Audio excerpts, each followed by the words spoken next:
നേർന്ന് സ്വാതന്ത്ര്യ ദിനാശംസകൾ.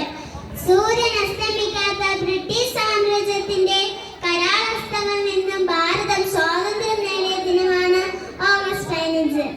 1947 ഓഗസ്റ്റ് 15 ഓരോ ഇന്ത്യക്കാരനും സ്വാതന്ത്ര്യത്തിന്റെ അനന്തവിഹായത്തിലേക്ക് പറന്നുയർന്ന ദിനമാണ്.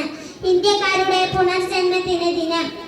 ആ പുണ്യദിനം നാം ഓർക്കുകയും ആഘോഷിക്കുകയും ചെയ്യുമ്പോൾ ഭാരതത്തോടുള്ള കൂറും സ്നേഹവും തമ്മിൽ പ്രകടമാകുന്നു.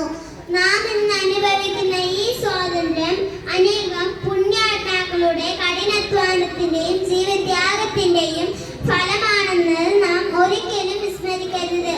രാഷ്ട്രപിതാവ് മഹാത്മാഗാന്ധിയുടെയും നേതാജി സുഭാഷ് ചന്ദ്രബോസിന്റെയും ജവഹർലാൽ നെഹ്റുവിന്റെയും ഓർമ്മകൾക്ക് മുമ്പിൽ നമുക്ക് പ്രണാമം അർപ്പിക്കാം.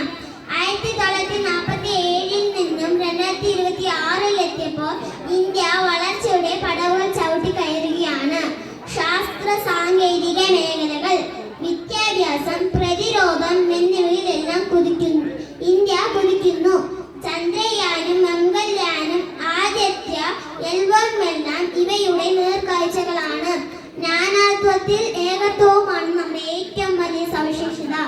എന്നാൽ ഇന്ന് ജാതിയുടെയും മതത്തിന്റെയും വർഗത്തിന്റെയും രാഷ്ട്രീയത്തിന്റെയും പേരിൽ മനുഷ്യർ പരസ്പരം ഇല്ലാതാകുന്നു.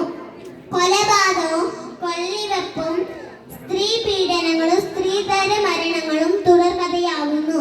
അതീവ